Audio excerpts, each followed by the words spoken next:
ప్రియమైన దేవుని పిల్లలారా, నిన్ను పాపం పట్టుకున్నదా, పరమాత్మ పట్టుకున్నదా? ఈ రెండు ప్రశ్నలు మీ ముందు ఎందుకు ఉంచాను అంటే, మనల్ని ఎవరు పట్టుకున్నారో మనకు అర్థం కావాలి. మనం ఎవరు చేతిలో ఉన్నామో మనకు తెలియాలి. ఎందుకంటే మన జీవితం అమాయకంగా, అజ్ఞానంగా,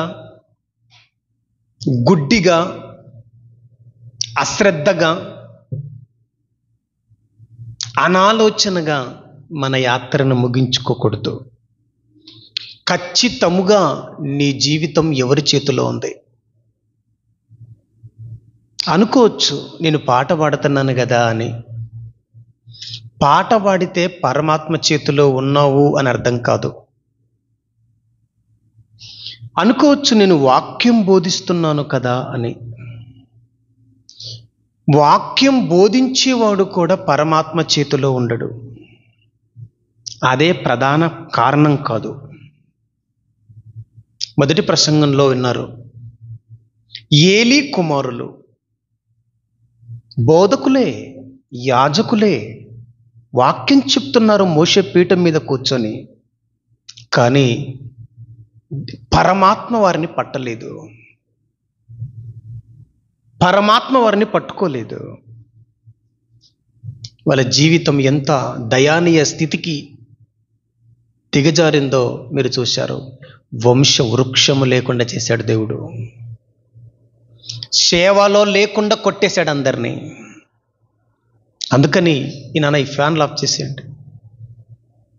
అందుకని మనం ఖచ్చితంగా తెలుసుకోవలసిన అవసరం ఉంది. ఒకసారి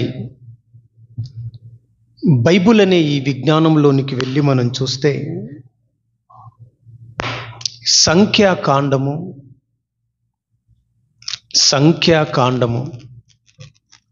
15వ అధ్యాయము 30వ వచనాన్ని చదువుదాం. సంఖ్యాకాండము 15వ అధ్యాయము 30వ వచనంలోనికి వెళదాం.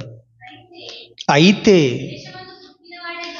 దేశమందు పుట్టినవాడే గాని, పరదేశీయే గాని ఎవడైనను కనాను దేశంలోనికి వెళ్ళిన తరువాత, మీరు మోషే చెప్తున్నాడు, యాత్రలో ప్రయాణంలో చెప్తున్నాడు, ఎవరైనా మీరు కనాను దేశంలోనికి వెళ్ళిపోయిన తర్వాత మీరు కానీ విదేశీయుడు, పరదేశి అంటే విదేశీయుడు, పరాయి దేశస్థుడు, ఆ దేశస్థులైన మీరు కానీ పరాయి దేశస్థులై కానీ ఎవడైనను సాహసించి పాపము చేసిన ఎడల వాడు యెహోవాను తృణీకరించును అని రాయబడింది. చూడండి, ఏమండి, పాపం ఒక మనిషి చెయ్యాలి అంటే సాహసించాలట. ఎందుకంటే ఈ ప్రకృతి దేవుని చేతిలో ఉంది. ఈ భూమి ఈ ప్రకృతికి సెంటర్ పాయింట్లో ఉంది. ఈ సెంటర్లో మనమంతా బతుకుతున్నాం. నలుదిక్కులు దేవుని స్వాధీనంలో ఉన్నాయి.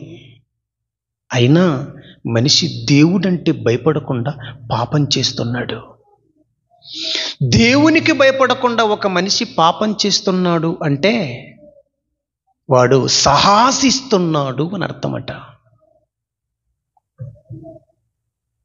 దేవుడిని తృణీకరించాడు అని అర్థమట. మోషే చెప్తున్నమాట, నాది కాదు.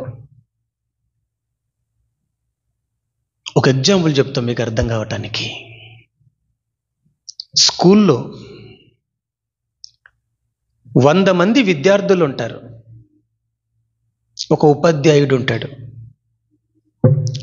ఉపాధ్యాయుడు అధికారంలో ఆ 100 మంది విద్యార్థులు ఉంటారు.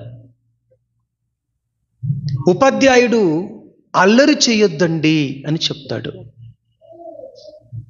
అక్రమంగా కూర్చోకండి అని అంటాడు. నిశ్శబ్దంగా క్రమంగా కూర్చొని నేను చెప్పు పాఠాలు విని తలకెక్కించుకొని మీరు గొప్పవాళ్ళు కావాలి అని ఒక ఉపాధ్యాయుడు మాట్లాడతాడు. అందులో 100 మందిలో ఒక్కడైనా అల్లరి చేయడా? చెప్పండి. ఒక్కడైనా క్రమం తప్పి కూర్చోడా? కూర్చుంటాడు. ఏమండి, టీచర్ లేనప్పుడు అల్లరి చేస్తే ఒక అర్థం ఉంది. టీచర్ కూర్చున్నా ఒకడు అల్లరి చెయ్యాలి అంటే వాడు సాహసించాలి, సాహసం చెయ్యాలి. ఒక్కడు సాహసం ఒక్కడు చెయ్యాలంటేనే టీచర్ లేనప్పుడు చేస్తాడు ఎవడైనా అల్లరి. టీచర్ లేనప్పుడు ఎవడైనా, ఉపాధ్యాయుడు లేనప్పుడు ఏమైనా అక్రమంగా మాట్లాడతాడు, లేకుంటే అల్లరిగా తుంటరి పనులు చేస్తుంటాడు క్లాస్ రూమ్లో. కానీ టీచరు ఉండగానే వాడు చేస్తున్నాడంటే టీచర్ని కూడా తృణీకరించి, ఉపాధ్యాయుని అధికారాన్ని తృణీకరించి ఆయన అండర్లో ఉన్నాడు. కానీ టీచర్ని సహా లెక్క చేయకుండా సాహసిస్తేనే వాడు అల్లరి చేయగలడు. అంతే కదండి. టీచర్ అంటే అందరికీ వణుకు పుడుతుంది. తల్లిదండ్రులకైనా భయపడరు, కానీ పిల్లలు ఉపాధ్యాయులకు భయపడతారు. ఎందుకంటే తోలు తీస్తారు గనక. వాళ్ళకి క్రమశిక్షణ ముఖ్యం, కానీ వాళ్ళు పిల్లల్ని చూచి అల్లరి చేస్తున్న, క్రమం తప్పిన ఊరుకోలేరు. నువ్వు తల్లివి తండ్రివి గనక నువ్వు ఉండొచ్చేమో, కానీ వాళ్ళు అలా ఉండరుగా. వాళ్ళు శిక్షణ ఇస్తున్నారు. వాళ్ళు పిల్లలకి బంగారు భవిష్యత్తు రావాలి. నేటి బాలులే రేపటి పౌరులు అండ్ ఉపాధ్యాయులుగా మారాలి. కనుక సాహసం చేస్తేనే ఒక విద్యార్థి, ఉపాధ్యాయుడు ఉండగా సాహసం చేస్తేనే వాడు ఏమైనా చెడు పని చేయగలడు క్లాస్ రూమ్లో. ఇది మీకు అర్థమైతే, ఒక్కడు చెయ్యడమే అరుదండి క్లాస్ రూమ్లో. కానీ ఈ విశ్వమంతా ఒక క్లాస్ రూమ్ అయితే, ఈ భూమి అంతా ఒక క్లాస్ రూమ్ అయితే, ఈ భూమి మీద ఉపాధ్యాయుడు దేవుడైతే, దేవుడు ఉండగా మనుషులు, విద్యార్థులనే మనుషులు అందరూ పాపం చేసేసారు. ఒక్కడు చేస్తాడండి క్లాస్ రూమ్లో సాహసిస్తే. ఉపాధ్యాయుడు ఉండగా, చూస్తుండగా, దేవుడు చూస్తున్నాడు, ఉన్నాడు దేవుడు. కన్నిచ్చిన వాడు కానడా? చెవిచ్చిన వాడు వినడా? వింటున్నాడు, చూస్తున్నాడు, ఉన్నాడు. ఎక్కడ నా నామమున 2-3 కూడి ఉంటారో వారి మధ్య ఉంటాను అని చెప్పిన మనుషులు పాపం చేస్తున్నారంటే అందరూ సాహసించి పాపం చేశారన్నమాట. అంతే కదంటే మరి. అందుకని ఏ భేదమూ లేదు, అందరూ చేసేశారు. బాగా వినండి. ఇక పాపం అనేది మనిషి మీద ప్రభుత్వం చేయదు. బాగా వినాలి. అధికారం చలాయించదు. పాపం అనేది, బాగా వినాలి, పాపం అనేది నువ్వు చేస్తేనే, పాపము దగ్గరికి నువ్వు వెళ్ళితేనే పట్టుకుంటుంది. లేకుంటే పాపం నిన్ను పట్టదు. ఇది మీకు అర్థం కావటానికి ఒక ఎగ్జాంపుల్ చెప్తాను. ఎందుకంటే ఈ వాక్యాలు మీకు అర్థం కావాలంటే మీకు తెలిసిన సందర్భాన్ని, మీకు తెలిసిన ఎగ్జాంపుల్ మీ కళ్ళ ముందుకు తీసుకొస్తే అది సులువుగా అర్థమవుతుందేమో అని ప్రయత్నపడుతున్నాను. పాపం మనల్ని నేరుగా కబలించదు. పాపం మన మీద బలవంతంగా దాడి చెయ్యదు. పాపం మనల్ని వచ్చి పట్టుకోదు. పాపం దగ్గరికి వెళ్ళితేనే పట్టుకుంటుంది పాపం. బెస్ట్ ఎగ్జాంపుల్ విద్యుత్ శక్తి. కరెంట్ ఉంది, నీ దగ్గరికి రాదు. బోర్డులో ఉంది, అది వైర్లో ఉంది. అది దాని దగ్గరికి వెళ్ళి టచ్ చేస్తే అది నిన్ను పట్టుకుంటుంది. కరెంటు పట్టుకునిందా నువ్వు అస్థి పంజరంలా మారిపోతావు. రాసి ఉంటారు, ట్రాన్స్ఫార్మర్ దగ్గరను, సబ్ స్టేషన్ల దగ్గరను ఎక్కడైతే కరెంటు ఉందో ఆ ప్రదేశాలలో, ఆ జోన్లలో ఏమంటారు తెలుసా? డేంజర్, అపాయం, రాకండి, ముట్టకండి అని రాసి ఉంటారు. అక్కడికి వెళ్ళావంటే మాత్రం నువ్వు కలిపోతావు. అంటే కరెంటు దగ్గరికి వెళ్తేనే అది నిన్ను పట్టుకుంటుంది, లేదంటే కరెంటు వచ్చి నిన్ను పట్టుకోదు కదా. అంతే కదండి. మరి అలాగే ఒక అగ్ని పొయ్యిలో ఉంటుందండి. పొయ్యిలో ఉన్న అగ్ని నీ దగ్గరికి రాదు. నువ్వు పొయ్యిలో ఉన్న అగ్ని దగ్గరికి వెళ్ళి పట్టుకుంటే అది పట్టేస్తుంది నిన్నంతే. ఒక విద్యుత్ శక్తి తనకు తాను నిన్ను పట్టదు, నువ్వు వెళ్ళితే పట్టుకుంటుంది. అగ్ని తను తాను కాల్చదు, నువ్వు వెళ్ళితే కాలుస్తుంది నిన్న. ఇది ఎలాగో పాపం కూడా అంతే. పాపం దగ్గరికి మనం వెళ్ళాము, పాపం మనల్ని పట్టుకుంది. ఒక సీక్రెట్ మీకు అర్థం కావాలి, ఒక రహస్యం ఏంటంటే, పాపం తనకు తాను మనలోనికి రాలేదు, మనం పర్మిషన్ గ్రాంటెడ్ చేస్తే తప్ప. మన లోనున్న ఆత్మని పాపం పట్టాలంటే, నిన్ను పాపం పట్టాలంటే దానికి నువ్వు డోర్ ఓపెన్ చేయాలి, అప్పుడు లోపలికి వస్తుంది.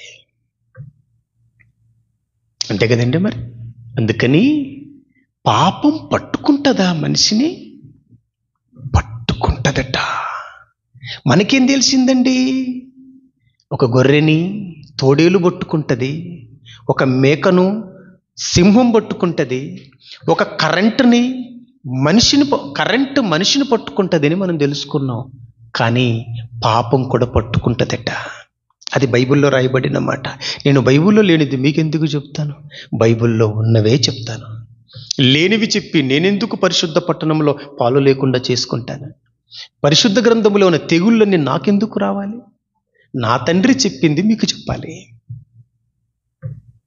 ఓకే, మీరంతా ఏర్పరచబడిన వారు, మీరు ఫిల్టర్ చేయబడిన వారు. మీరు ఏం వింటున్నారో, ఏది సత్యమో ఏది అసత్యమో విచారణ లేకుండా, పరిశోధన లేకుండా, అమాయకంగా ఏమండి ఎక్కడ పడితే అక్కడ కూర్చొని మనుషులు ఇదే దేవుని మందిరం, ఇదే దేవుని బోధ, ఇదే దేవుని విశ్వాసుల జీవితాలు ఇవే అని కొందరు అనుకొని భ్రమలో మత్తులో బయటి ప్రపంచంలో ఉన్నారు. ఇది మీకు అర్థం కావాలి. ఇంకా చెప్పాలంటే మన చుట్టూ మన జోన్లో ఉన్నారు.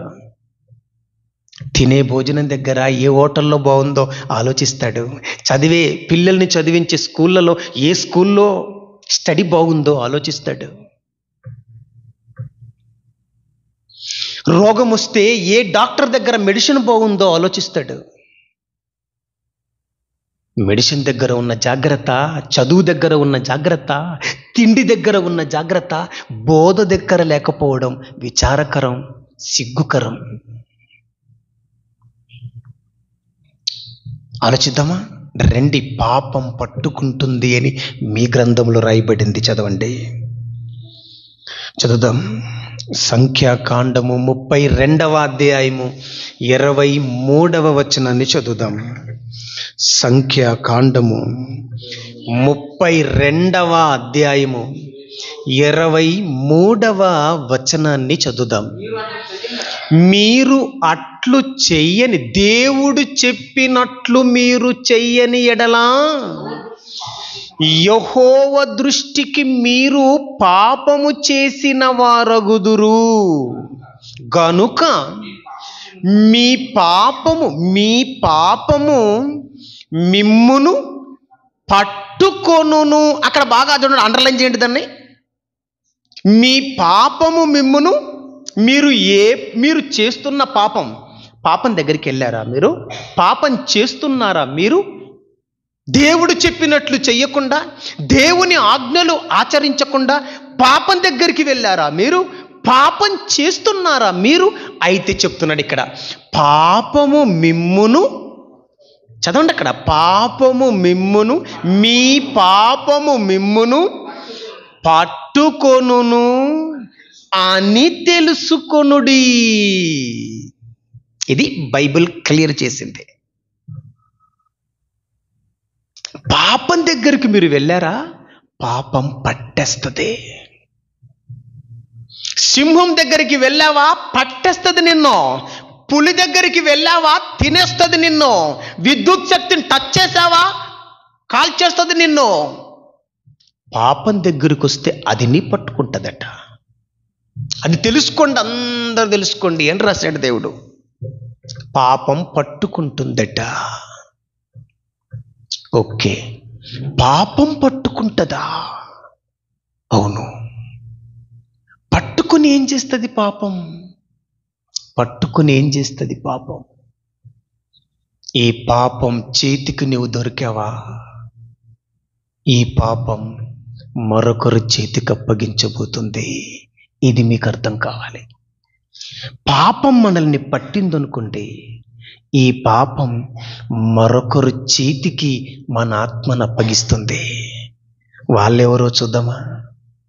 చూడండి, యోబు గ్రంథం 24వ అధ్యాయము 19వ వచనం. యోబు గ్రంథం 24వ అధ్యాయము 19వ వచనాన్ని చూడండి. పాతాళము పాపము చేసిన వారిని పట్టుకుంటుంది. ముందు నిన్నెవరు పట్టుకున్నారు? పాపం పట్టింది. పట్టిన పాపం నిన్ను మళ్ళీ ఎవరి చేతికి పట్టిస్తుంది? పాతాళపు చేతికి పట్టిస్తుంది. అంటే పాపం దగ్గరికి వెళితే పాపం పట్టుకుంటుంది నిన్ను. పట్టుకున్న పాపము, నువ్వు పాపంతో ఉండి చచ్చావనుకో, పాతాళం నిన్ను పట్టుకుంటుంది అన్నమాట. అది అంటే మీకు సులువుగా అర్థం కావాలంటే, పాపం నిన్ను పట్టుకుంటే, పాపపు చేతికి నువ్వు దొరికితే పాతాళపు చేతికి అది అప్పగించేస్తుంది. అంతే. అర్థమైందా? కనుక ఇప్పుడు ఈ ఆరాధనలో దైవాన్ని ఆరాధింపవచ్చిన నా ప్రియమైన మిత్రులారా, ఆలోచించండి. ఈరోజు ఇక్కడ కూర్చునక ముందు లేదా ప్రస్తుతం మిమ్మల్ని పాపం పట్టిందా? పాపము అంటే ఒక రకం కాదు, పాపము అంటే ఒకటి కాదు. బైబిల్లో పాపము అని లేదు, పాపములు అని ఉంది బైబిల్లో. సందర్భాన్ని బట్టి పాపం, సందర్భాన్ని బట్టి పాపాలు అని కూడా మనకి బైబిల్ చెప్తుంది. ఎన్ని రకాల పాపాలు ఉన్నాయి చెప్పండి? ఎన్ని రకాలు? మరణకరమైన పాపముంది, మరణకరము కాని పాపముంది, సకల దుర్నీతి పాపము, సులువుగా చిక్కులు పెట్టు పాపము, ఏమండి, ఇంకా విశ్వాసం మూలము కానిది పాపము, మోహపు చూపే పాపము, ద్వేషం, లోన లోన లోన సహోదరుని ద్వేషించే తత్వం నీ మనస్సులో ఉంది అంటే అది కూడా హత్యతో సమానం పాపం. ఒక తలలో మరొక పరాయి స్త్రీని మోహపు చూపు చూచావంటే ఆ అమ్మాయితో నువ్వు వ్యభిచారం చేశావు, అదొక భయంకర పాపం. ఒక స్త్రీ ఒక పురుషునితో పాపం చేసి మోహపు చూపు చూస్తేనే భయంకరమైన పాపం అట. ఏకంగా పాపమే చేశావంటే రెండంతల నరకపాత్ర అయిపోతావు నువ్వు. ఇదే ఘోరం అనుకుంటే, మోహపు చూపు చూస్తేనే భయంకరమైన వ్యభిచారం అనుకుంటే, ఇక ఏకంగా ఫిజికల్గా నువ్వు కలిశావంటే, భౌతికంగా నువ్వు పాపానికి పాలుపడ్డావంటే ఏం జరగబోతుందో తెలుసా? రెండంతల పాపం చేసావని అర్థం. ఆలోచించండి దేవుని పిల్లలారా. అందుకనే పాపాలు ఎన్నో ఉన్నాయన్నమాట. అందుకని మోషే ఏమన్నాడు తెలుసా? 4వ అధ్యాయంలోనికి రండి. ఇప్పుడు లేవియా కాండము 4వ అధ్యాయము 23వ వచనాన్ని చదవండి. లేవియా కాండము 4వ అధ్యాయము 23వ వచనంలో ఏం రాయబడిందో చూడండి ఒకసారి. ఇంతవరకు పాపం పట్టుకుంటుంది అని మనం చూసాం. పాపాలు ఎన్నో రకాలు ఉన్నాయని మనం చూసాం. ఎన్నో పాపాలు ఉన్నాయని చూసాం. ఏమండి ఇక్కడ ఏం చెప్తున్నాడు చూడండి. అతడు ఏ పాపము చేసి పాపి ఆయనో అది తనకు తెలియబడిన ఎడలా చాలు. అంటే ఒక మనిషి ఏ పాపము చేస్తున్నాడో అది తెలుసుకోవాలట. ఏ పాపం చేస్తున్నావు నీవు? అనేక పాపాలున్నాయి. నువ్వు ఏ పాపం చేస్తున్నావు? నిద్రబడిన పడకండి ప్లీజ్. నువ్వు ఏ పాపం చేస్తున్నావు? ఏ పాపం పట్టుకునింది నిన్ను తెలుసుకోవాలా. ఇక్కడ చెప్తున్నాడు, నీవు ఏ పాపం చేశావో అది తెలుసుకో. నువ్వు ఏ పాపమైతే చేస్తున్నావో అది నిన్ను పట్టింది. నిన్ను పట్టుకున్న పాపమేదో పసికట్టు, నిన్ను పట్టుకున్న పాపమేదో వాసనగట్టు, నిన్ను పట్టుకున్న పాపమేదో గురిపెట్టు, దాని నుంచి బయటికి రా అని అడుగుతున్నాడు. ఏ పాపం పట్టుకునింది? ఇక్కడ ఒక ప్రశ్న అడుగుతా మిమ్మల్ని. పాపాలు ఎన్నున్నాయంటారు? 100, 1000, 1,00,000, కోటి? ఎన్నున్నాయి? ఎన్ని పాపాలున్నాయి? ఏమండి ఎన్నున్నాయి చెప్పండి? లెక్కలేనన్ని పాపాలున్నాయి. ఓకే, తర్వాత మరో ప్రశ్న అడుగుతున్నాను. కొంచెం అలర్ట్గా ఉండండి. చక్కగా నేను చెబుతున్నది ప్రతిదీ అర్థం చేసుకోవడానికి ప్రయత్నించండి. మనసుకు ఎక్కించుకోండి, మీరు భాగ్యవంతులైపోతారు. ఓకే, ఎన్నో పాపాలు ఉన్నాయి కదా. ఆ పాపాలలో అన్ని చేస్తేనే పాతాళానికి వెళ్తామా? ఒక్కటి చేస్తే కూడా పోతామా? ఆలోచించండి. ఏమండి, అన్ని పాపాలు చేస్తేనే పాతాళానికి పోతామా? ఆ పాపాలు ఎన్నో ఉన్నాయి కదా. ఎన్నో పాపాలలో ఒక్క పాపము చేసిన, ఒక్క పాపం మనల్ని పట్టుకున్నా పాతాళానికి ఎగిరిపోతామా? జారిపోతామా? చెప్పండి, ఏమనరు ఏంటి? ఒక్కటి పట్టుకుంటే చాలు, ఎగిరిపోతావు అంతేనా? పాతాళానికి జారిపోతావు.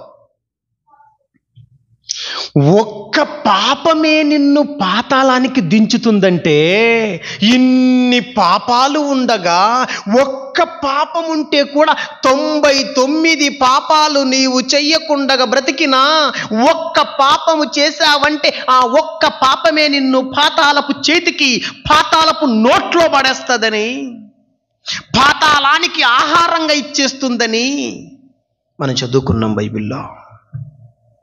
అందుకని ఆజ్ఞలు అతిక్రమిస్తే పాపమని లేదు. ఆజ్ఞ అతిక్రమమే పాపం. Singular word, 1 command, not 10 commandment. Only ఒక్క ఆజ్ఞ, ఒక్క మాట. ఏమండి ఆలోచించండి ఒకసారి. బైబుల్ ఏముంటుందంటే, మీరు ఏ పాపము చేశారో తెలుసుకోండి, మిమ్ములని ఏ పాపం పట్టిందో పసికట్టండి అంటుంది బైబిల్. ఇప్పుడు చెప్పండి,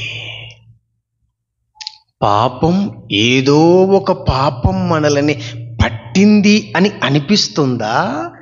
లేకపోతే ఏ పాపం పట్టలేదు, పరమాత్మ నన్ను పట్టింది అనిపిస్తుందా? మీకేమనిపిస్తుంది చెప్పండి? యథార్థంగా ఒప్పుకోండి. ఏ పాపం నన్ను పట్టలేదు, పరమాత్మే నన్ను పట్టుకున్నాడు, పరమాత్మ చేతిలో నేనున్నాను అని ఆ గుండె ధైర్యం నీకుందా? లేదంటే ఏదో ఒక పాపం, ఏదో ఒక మూలాన నన్నేదో పట్టింది అని మీకు అనిపిస్తుందా? చెప్పండి. Speak to me. నాతో మాట్లాడండి. అనిపిస్తుందా? పరమాత్మే పట్టుకున్నాడు అనిపిస్తుందా? ఏదో ఒక పాపం పట్టింది అని సందిగ్ధంలో పడ్డారా?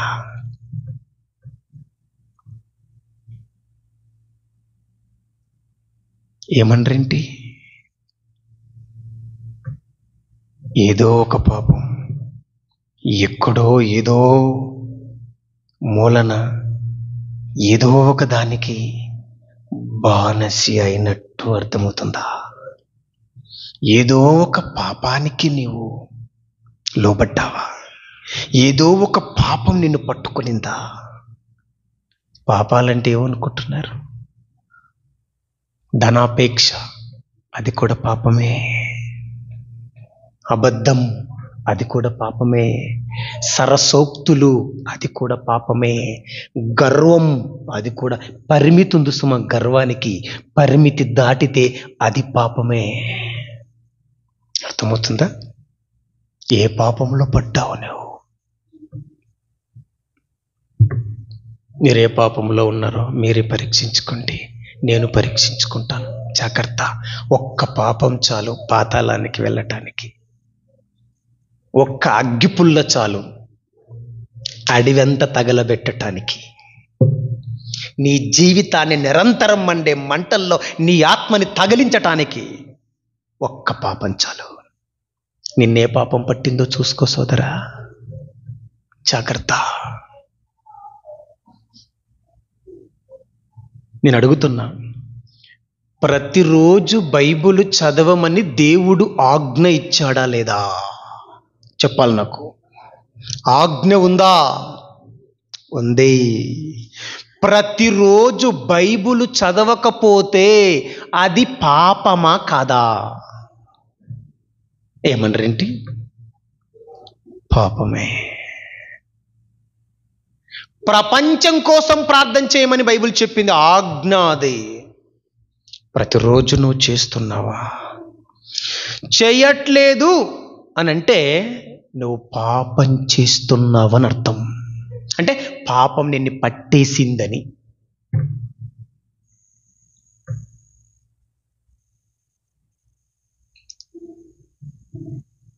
నిన్ను నీవు ప్రేమించుకుంటున్నావా? ఎదుటివాన్ని కూడా ప్రేమిస్తున్నావా?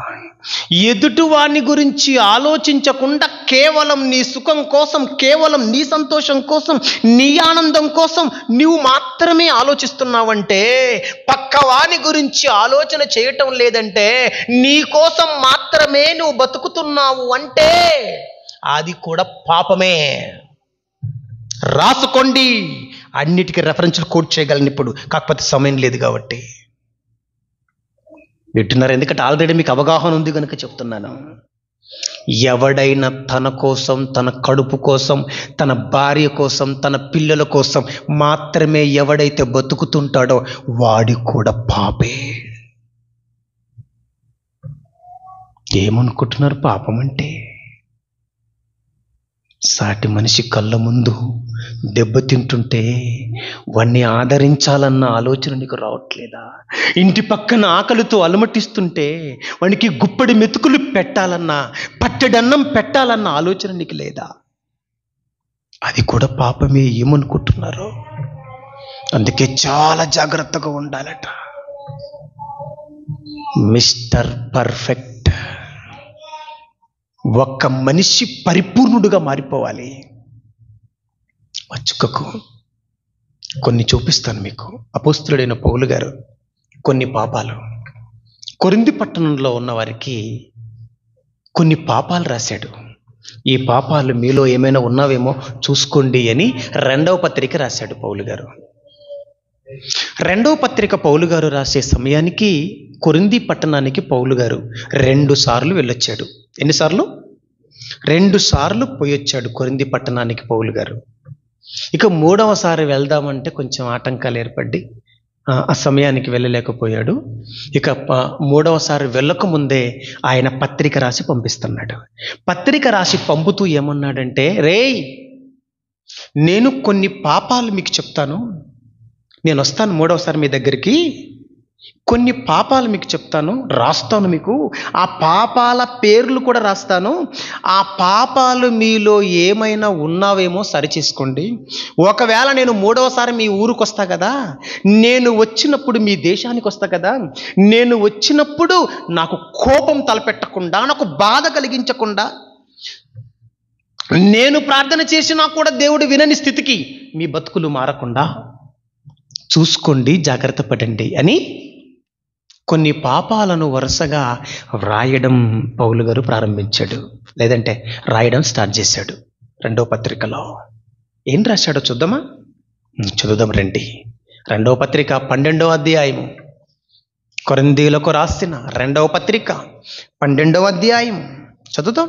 20వ వచనం, 20, 21 చదువుదాం. జాగ్రత్తగా వినండి. ఇప్పుడు పౌలు గారు చెప్తున్నారు, ఒక్కొక్కటి పాపాలు బయట పెడుతున్నాడు. ఇవి పాపాలు, జాగ్రత్త, ఇవి మీలో ఉన్నాయో లేదో చూసుకోండి. ఈ పాపం మిమ్మల్ని పట్టిందో లేదో చూసుకోండి. పట్టకపోతే దన్నులే, పట్టింటే జాగ్రత్త. ఓకే, చూద్దాం. ఎందుకనగా ఒకవేళ 3వసారి కొరింథీ పట్టణమైన మీ పట్టణానికి నేను వచ్చినప్పుడు మీరు నాకు ఇష్టలుగా ఉండరేమో, దేవునికి ఇష్టలుగా ఉండరేమో, నాకు ఇష్టలుగా ఉండరేమో అని, నేను మీకు ఇష్టడుగా ఉండనేమో అనియు, ఒకవేళ వినండి చెప్తున్నాడు. మొదటి పాపాలు చెప్తున్నాడు ఇక్కడ. మొదటి పాపం ఏంటది? కలహం.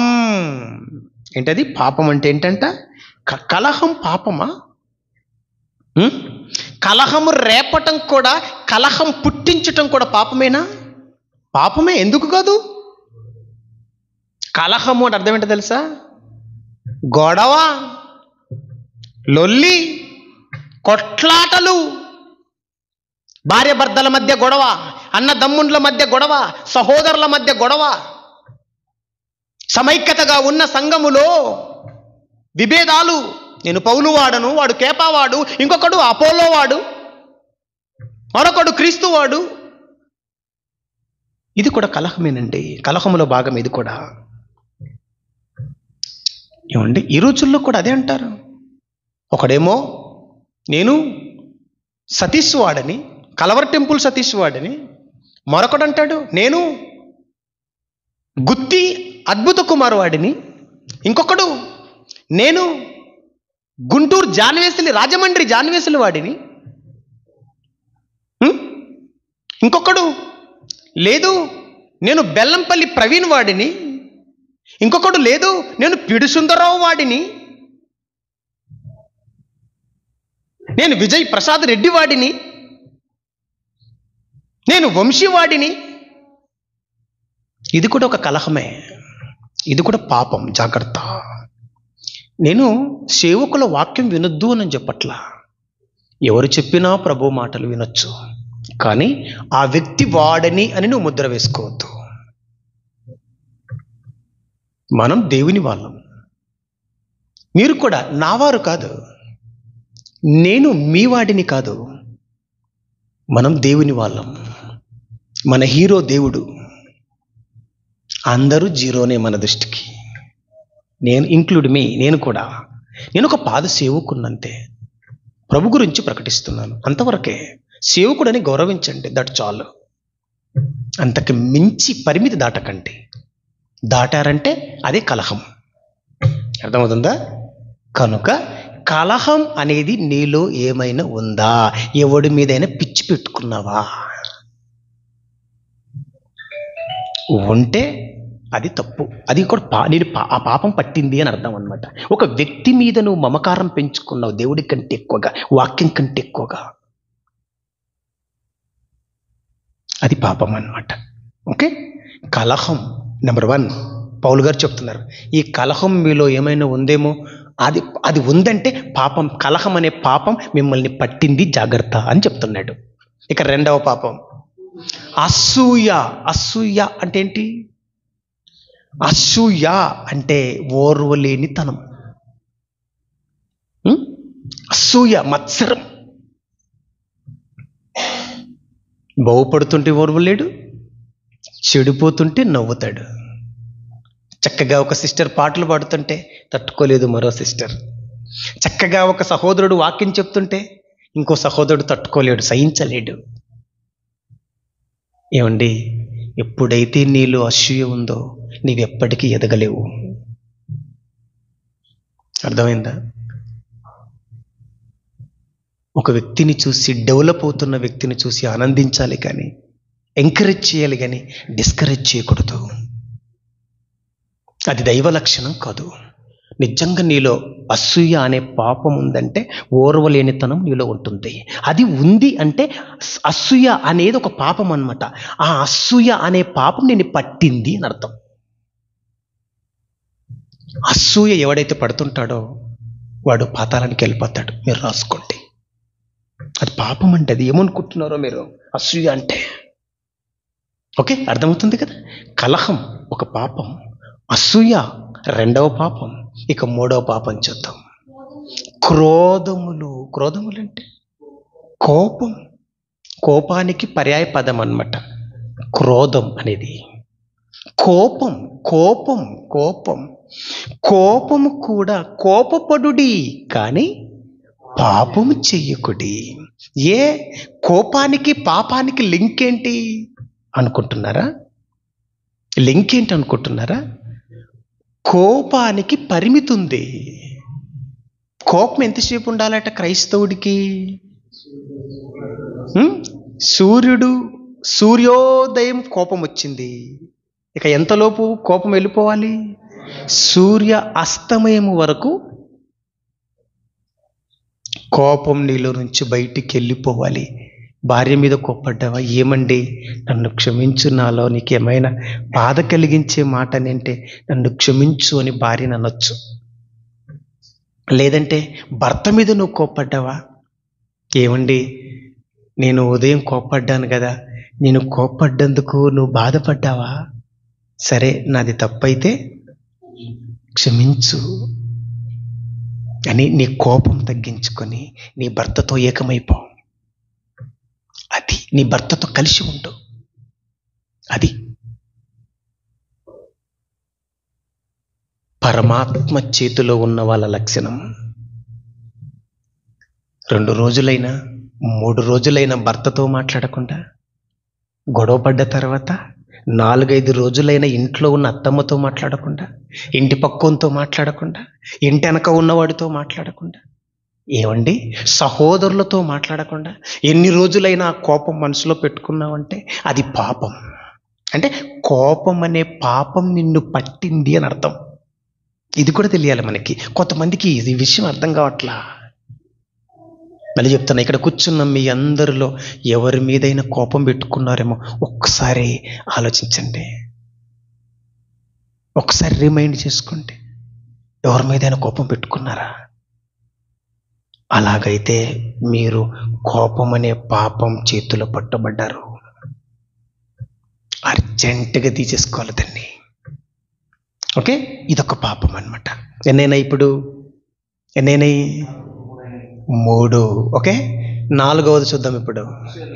కక్షలు. ఏంటది? కక్ష. కక్ష అంటే ఏంటి? కక్ష అంటే అర్థం ఏంటి తెలుసా? పగ. కక్షకి పర్యాయ పదం పగ. కోపం ముదిరితే వచ్చేది కక్ష, అదే పగ. పగ పెట్టుకోకూడదు మనం. పెద్దలు అంటారులేండి, నాగుపామును చంపకండిరా, నాగుపాము పగపడుతుంది అని అంటారు. అది అక్షరాల తప్పు. నాగుపాము పగబట్టదు, నరుడు పడతాడు పగ. కనుక బైబుల్ ఏముంటుందంటే కక్ష ఎవరి మీదైనా పెట్టుకున్నారా? ఎవరి మీదైనా పగ పెంచుకున్నారేమో ఆలోచించుకోండి. మీ ఇంట్లో ఉన్నవారు మొదలుకుంటే మీ ఊరిలో ఉన్నవారి వరకు ఎవరి మీదనైనా మీరు కక్ష పెట్టుకున్నారా? పెట్టుకున్నారంటే కక్ష అనే పాపం మిమ్మల్ని పట్టుకునుంది అని మీకు అర్థం కావాలి. ఇప్పుడు ఎవరి మీద లేదా కక్ష? లేదా లేదా నీకు కీడు చేసిన వాడి మీద కానీ, నేను నిందించిన వాడి మీద కానీ ఇవన్నీ కక్ష పెట్టుకున్నావా? పెట్టుకుంటే మాత్రం నేను పాపం పట్టింది అని అర్థం. ఓకే, ఎన్నవది ఇది? 4వది. ఇప్పుడు 5వది చదువుతాం. కొండెములు. కొండెములు కొండెములు కూడా పాపమేనా? కొండెములు చెప్పటం కూడా పాపమేనా? ఎస్. కొండెములు అంటే ఏంటి? కొండెములు అంటే ఏంటి? అక్కడి మాటలు ఇక్కడ, ఇక్కడి మాటలు అక్కడ, రెచ్చగొట్టే పనులే చెయ్యమ్మా చెయ్యకమ్మా అని ఒక పాట భక్తుడు రాస్తాడు. స్టీవెన్సన్ అనుకుంటాను. ముసలమ్మ ముచ్చట్లు కట్టి పెట్టి, పరిశుద్ధ గ్రంథాన్ని చేత పట్టి, ఇక్కడి మాటలు అక్కడ పెట్టి, అక్కడ మాటలు ఇక్కడ చెప్పి, రెచ్చగొట్టే పనులే చెయ్యమ్మా చెయ్యకమ్మా. సూపర్ సాంగ్ అండి. Hats off to the Stevenson. Okay, meaningful song, విశ్వాసాన్ని కదిలించే సాంగ్. గమనించండి. అంటే ఇక్కడ బైబుల్ ఏం చెప్తుందయ్యా అంటే,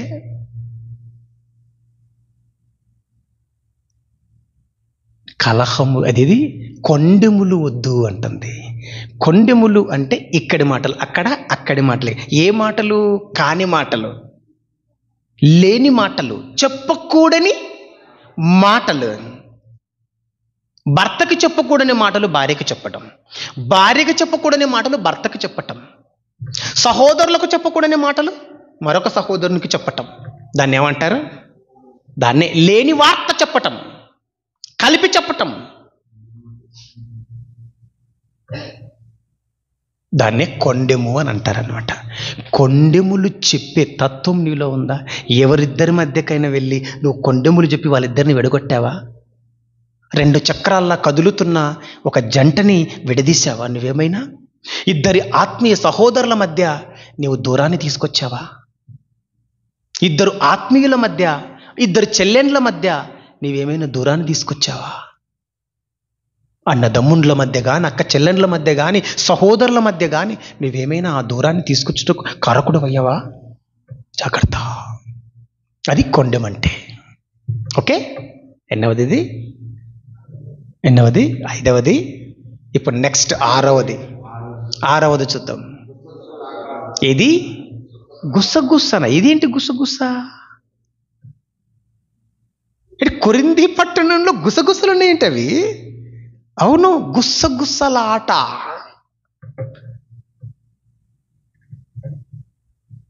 ఏంటది? మళ్ళీ చదువునానా? గుసగుసలాడుట.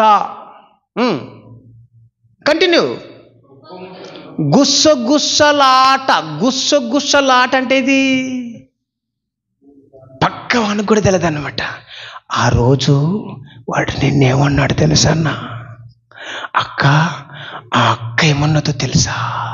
పక్కను కూడా తెలియదు అనమాట. అది గుసగుసలంటే. ఇంకా చెవి అక్క, చెవి అక్క, వాడు ఏమన్నాడు తెలుసా? అన్నవాడు ఏమన్నాడు తెలుసా? గుసగుసలాటలు. ఇది కూడా భయంకరమైన పాపం. ఇది ఎవ్వడికి తెలియకుండా, పక్కవానికి కూడా అర్థం కాకుండా, ఇంకొక్కరికి అర్థం కాకుండా, 3వ వ్యక్తికి తెలియకుండా నువ్వు ఈ వ్యక్తికి మాత్రమే తెలిసేటట్టు మరొకడి గురించి బ్యాడ్గా మాట్లాడుతున్నావా? వద్దు. అది కూడా పాపం అంటుంది బైబిల్. ఎన్నవది? 6వది. గుసగుసలాటలొద్దు. మనం చెప్తున్నా, ఏదైనా మాట్లాడితే డైరెక్ట్గా మాట్లాడో. మనసులో ఏముందో బయట పెట్టాయి. మనసులో ఒకటి గుసగుసలాటలొద్దు. తొక్కిసలాటలు ఉన్నా ఏం కాదు. కానీ ఏదైనా ఒక కార్యక్రమానికి వెళ్ళినప్పుడు గుసగుసలాటలొద్దు, మంచిది కాదది. అందుకే బైబిల్లో ఉంటుంది ఏమని, లోపల ప్రేమించుట కంటే బహిరంగముగా గద్దించుట. పెద్దలు అంటారు, ముచ్చోని నమ్మకూడదట, 3 కొంపలు ముంచుతాడట సామెత. ముచ్చుగా ఉన్న ఎప్పుడైనా చూసారా మీరు? వాడు మోస్ట్ డేంజర్ అన్నమాట. చాలా జాగ్రత్త ఉండాలి మనం. ఎవనికి రోగం పట్టింటుందో, ఎవనిలో ఏ పాపము మేస్తుందో, ఎవనిలో ఏ పాప రోగం తింటుందో, ఎవని ఆత్మని ఎవని ఆత్మని ఏ పాపం పట్టిందో మనకి తెలియదు కదా. ఎన్నవది ఇది? 6వది గుసగుసలాటలు వద్దు. ఇక 7వది చూద్దామా? ఉప్పొంగుటలు. ఉప్పొంగుటలు అని రాయబడి ఉంచండి. ఉప్పొంగుటం అంటే ఏంటి? సముద్రం అంతా పొంగి ఏమవుతుంటది? ఉప్పొంగుతుంటది. పొయ్యి మీద పెట్టిన పాలు వేడెక్కువైతే ఏమవుతాయి? పొంగిపోతాయి. పొంగటం అంటే తెలుసా? పొంగటం అంటే నీలుగటం అన్నమాట. 4 పైసలు ఉంటే చాలు కాళ్ళ ఎగరేసి, నాకంటే ధనవంతుడి ఊర్లో లేడని, 4 అక్షరాలు బైబిల్లో తెలిస్తే చాలు నాకంటే జ్ఞాని ఈ ఐజ మండలములో లేడని కాళ్ళ ఎగరేస్తుంటాడు. నీకేం తెలుసురా, నువ్వెంతరా బచ్చా అని మాట్లాడుతుంటా చూడండి. ఆఫ్టర్ ఆల్ నువ్వు అంటుంటాం కదండి. అది ఉప్పొంగటం అంటది. రెచ్చిపోతుంటావు, గర్వపడుతుంటావు, అహంకారిస్తుంటావు. వద్దు నాన్న, నేను చెప్తున్నాను, నీకు జ్ఞానం ఉండొచ్చు, నీకు బాగా పెద్ద చదువు ఉండొచ్చు, నీకు ధనం ఉండొచ్చు, నీకు అందం ఉండొచ్చు, నీకు మంచి దేవుడు మంచి స్కిల్స్ పెట్టిండొచ్చు, కానీ ఉప్పొంగొద్దు. ఎదిగే కొద్దీ వదగమని ఒక మొక్క చెప్పుతుంది అని సినీ రచయిత రాసిన మాట కాదది. బైబిల్లో దేవుడు రాసి పెట్టిన మాట, కాపీ చేశాడు రచయిత. అవును, కనుక ఆలోచించండి, ఒక ఉన్నతమైన నిర్ణయం తీసుకోండి. దేవుని పిల్లలారా, ఈ భూమి మీద మనం ఉప్పొంగితే చాలా ప్రమాదం మనకి. ఉప్పొంగుట అనేది కూడా పాపం. ఇది మీకు అర్థం కావాలి. మరో విషయం చెప్తున్నాను, దైవ జ్ఞానం మాత్రమే ఉంటే కూడా ఆ జ్ఞానం కూడా మనిషిని ఉప్పొంగేటట్టు చేస్తుందట. అందుకని దేవుని జ్ఞానమే, కానీ జ్ఞానం మాత్రమే ఉంటే ఉప్పొంగుతుందట. అందుకే దానికి ఇంకో చక్రం జోడించాలి, అదే ప్రేమ అనే చక్రం. జ్ఞానము పొంగ చేయును, ప్రేమ క్షేమాభివృద్ధిని కలుగజేయును అని కొరింథీ 8:1 చెప్తాడు పౌలు గారు. ప్రియమైన దేవుని పిల్లలారా, జ్ఞానం ఎంతైనా నేర్చుకోవచ్చు, తప్పు కాదు, కానీ ఉప్పొంగొద్దు. లక్షణం, ఆ జ్ఞానం ఎక్కువైపోతే ఉప్పొంగే తత్వం పుడుతుంది. అది పుట్టకూడదంటే ప్రేమ అనే లక్షణం అలవర్చుకోవాలి. ఈ 2 మనలో కలిసి ఉండాలి.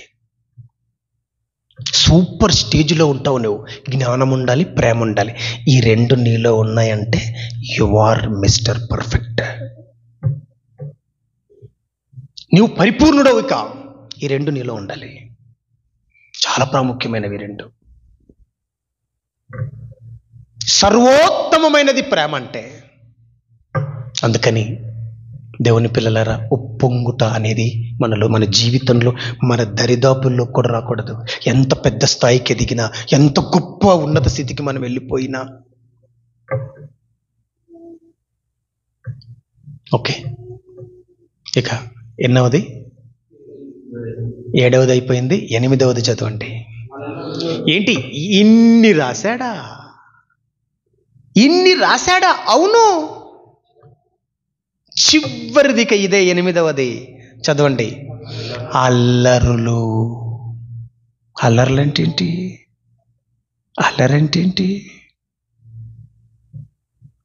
అల్లరికి మన దేవుడు కర్త కాడు. అల్లరి ఎప్పుడు చేస్తావో తెలుసా నువ్వు? అల్లరి ఎప్పుడు చేస్తావో తెలుసా? నిజంగా చెప్తున్నా, అల్లరి అనేది కూడా ఒక పాపం.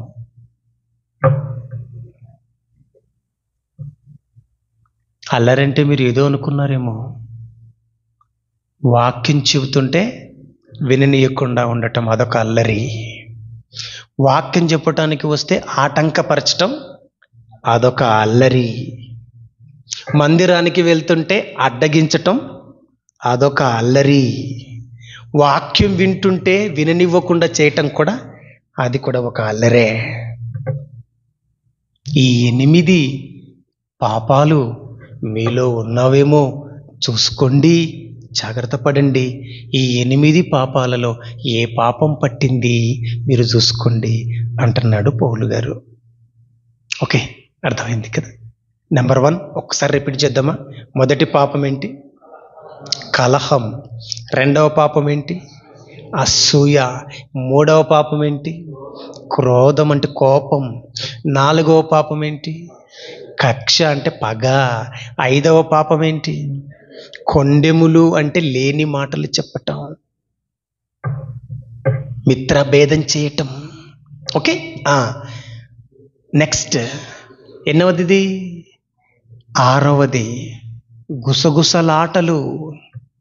నెక్స్ట్ 7వది ఉప్పొంగుటం. 8వది అల్లరులు. ఈ 8 ఇవి పాపాలే. ఈ 8 ఏదైనా మీలో ఉందా చూసుకోండి. జ్ఞానం పరిమితి ఉంది, పరిమితి మించి ఉప్పొంగావో అది పాపంగా మారుతుంది. ఇది లాజిక్ మీకు అర్థం కావాలి. కోపం పరిమితి ఉంది, పరిమితి దాటి కోపపడ్డావో అది పాపంగా మారుతుంది. అంతే కదండి మరి. నీవు తింటున్న ఆహారమే నీకు ఊరిగా మారుతుంది. నీవు తాగుతున్న నీరే నీకు అపాయంగా మారుతుంది పరిమితి దాటితే. అంతే కదండి, అర్థమైంది అనుకుంటున్నాను మీకు. ఓకే, ఎంతవరకు మీరు రీచ్ అయ్యారో, ఎంతవరకు అర్థం చేసుకుంటున్నారో నాకైతే తెలియదు, కానీ మీరు అర్థం చేసుకుంటున్నారు అన్న నమ్మకంతో మాత్రమే నేను చెప్తున్నాను. ఓకే, ఆలోచించండి. నిన్ను పాపం పట్టిందా, పరమాత్మ పట్టిందా? ఇప్పుడు పరమాత్మ పడితే ఎలా ఉంటుందో వచ్చే వారం నేర్చుకుందాం. పార్ట్ 2 నెక్స్ట్ వీక్ సండే వర్షిప్లో మీకు వివరిస్తాను. కళ్ళు మూసుకుంటే చాలా అద్భుతంగా ఉంటుంది. అది పరమాత్మ పట్టుకుంటే ఎలా ఉంటుందో, ఏం చేస్తామో మనం, మన జీవితం ఎలా ఉంటుందో, మన నడకలు ఎలా ఉంటాయో, మన క్రియలు ఎలా ఉంటాయో, అసలు మన లైఫ్ స్టైల్ ఎలా ఉంటుందో చూద్దరు కానీ వచ్చే ఆదివారం.